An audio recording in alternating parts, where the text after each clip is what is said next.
तो मैं उत्तर प्रदेश में आया हूँ सारे दलितों को जगाने के लिए।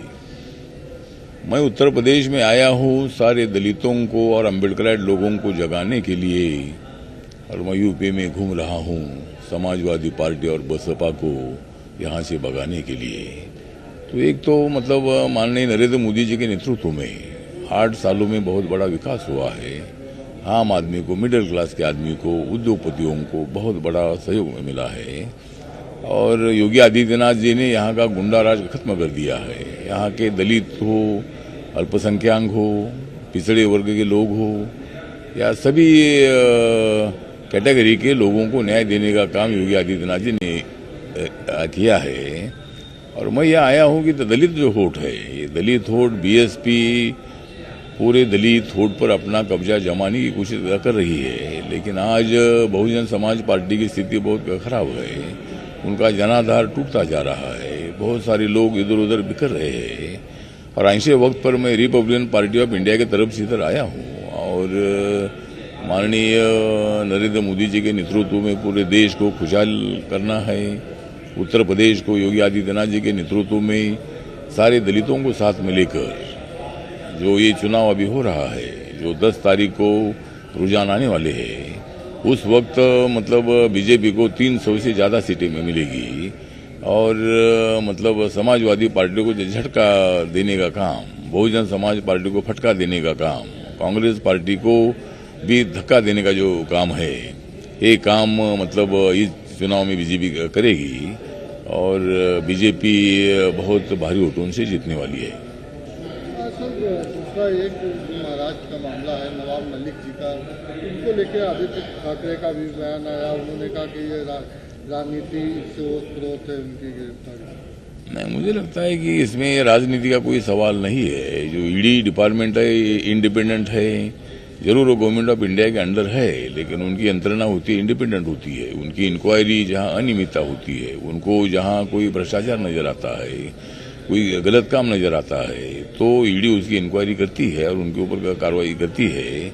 ईडी ने पूरे प्रूफ जो है ये कोर्ट को दे दिए है। तो इसीलिए मुझे लगता है कि नवाब मलिक को अरेस्ट नहीं होना चाहिए था, लेकिन इतने प्रूफ उनके संबंध में मिले हैं कि उनको अरेस्ट करने की जरूरी थी। और ईडी ने कार्रवाई की है, लेकिन उसमें भारत सरकार का कोई संबंध नहीं है, मोदी सरकार का कोई संबंध नहीं है। हम किसको तकलीफ नहीं देना चाहते हैं। और ऐसे कोई 1-2 एमएलए को तकलीफ देने से या मंत्री को तकलीफ देने से सरकार गिरेगी, ऐसा नहीं मानते हैं। क्योंकि वहाँ शिवसेना के नेतृत्व में कांग्रेस, राष्ट्रवादी कांग्रेस की क्लियर मेजोरिटी है। और ऐसा 1-2 लोगों को कुछ ऐसा तकलीफ देने से सरकार गिरेगी, ऐसा हम नहीं मानते। हम सरकार गिराना नहीं चाहते हैं। सरकार गिरेगी तो खुद अपने कारनामों से गिरेगी, लेकिन सरकार का उसमें कोई संबंध नहीं है।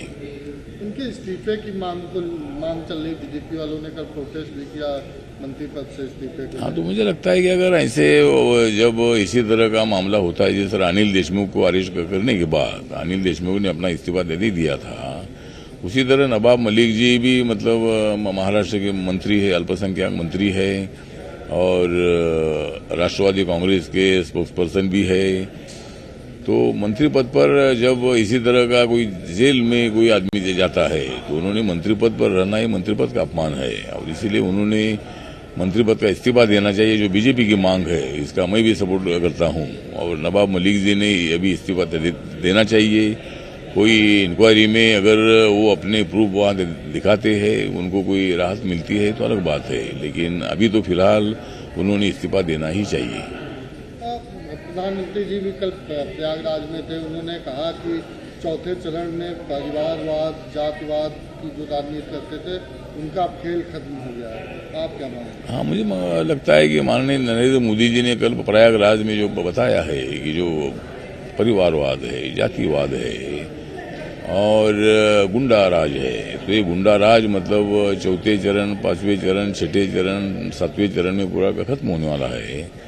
और बीजेपी को भारी वोटों से सत्ता देने का निर्णय उत्तर प्रदेश की जनता ने ले लिया है। और इसीलिए अखिलेश यादव कितनी भी टंकी बजाए, लेकिन उसकी टंकी बजने वाली नहीं है।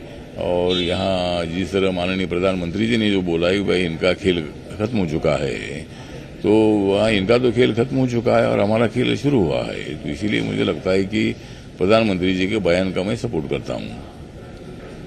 प्रियंका जी का भी बयान है, उन्होंने कहा कि भाजपा जानबूझ के लोगों को बेरोजगार रखे है, उनको केवल राशन पर निर्भर किए हुए हैं। मुझे लगता है कि जिस तरह 80 करोड़ लोगों को कोरोना के कार्यकाल में फ्री में रेशनिंग देने की आवश्यकता थी और उसमें करोड़ों रुपए खर्चा करने का निर्णय मोदी सरकार ने ले लिया और आज आदमी को कम से कम 2-2.5 साल से 80 करोड़ लोगों को अनाज मिल रहा है। तो जहाँ तक प्रियंका गांधी जी बोल रहे हैं कि भाई उनको ये अनाज पर खाली रखा है, तो बेरोजगारी के लिए कांग्रेस पार्टी जिम्मेदार है। कांग्रेस पार्टी ने 70 साल तक राज किया है और उस 70 सालों में बेरोजगारी हटाने का काम उनका था, जातिवाद खत्म करने का काम उनका था, लेकिन उनके तरफ से ठीक कदम नहीं उठाए गए और इसीलिए नरेंद्र मोदी जी को आना पड़ा है सत्ता में। और नरेंद्र मोदी जी जो समस्या है, इस समस्या को हल करने की कोशिश कर रहे हैं। एकदम तो कोई जादू की कांडी तो नहीं है, लेकिन आस्ते लोगों को न्याय दे रहे हैं। जिस तरह आप लोग जानते हैं कि मुद्रा योजना में 32 करोड़ लोगों को लोन मिला है। इसका मतलब 32 करोड़ से भी ज्यादा 40-45 हजार करोड़ रुपए, 45,000 करोड़ लोगों को वहाँ रोजगार मिला है। क्योंकि अगर कोई किराना माल का दुकान है तो उसमें 1-2 लोग काम करेंगे, कोई और 10 लाख का प्रोजेक्ट है तो वहाँ 4-5 लोग काम करेंगे। इसी तरह करोड़ों लोगों को रोजगार मिला है। तो हमारी सरकार की कोशिश है कि भाई हर आदमी को काम मिलना ही चाहिए और उसके लिए हमारी कोशिश जारी है। प्रियंका गांधी के आरोप में बिल्कुल तथ्य नहीं है। अखिलेश यादव भी कह रहे हैं कि उस पार्टी को हराओ जिसने नौकरी छीनी है, जिसने किसानों को तबाह किया है, उस पार्टी को हराओ। नहीं, मुझे लगता है कि किसानों को तबाह करने का काम तो पहले समाजवादी पार्टी ने किया है और किसानों को न्याय देने का काम मोदी सरकार कर रही है। मोदी सरकार ने उनको मतलब उनके खाते में 6-6 हजार रुपये डालने का निर्णय लिया है। मोदी सरकार ने जो कानून 3 थे, सरकार किसानों की मांग थी इसलिए कानून पीछे ले लिए है और भी ज्यादा से ज्यादा मदद किसानों के लिए की जा रही है।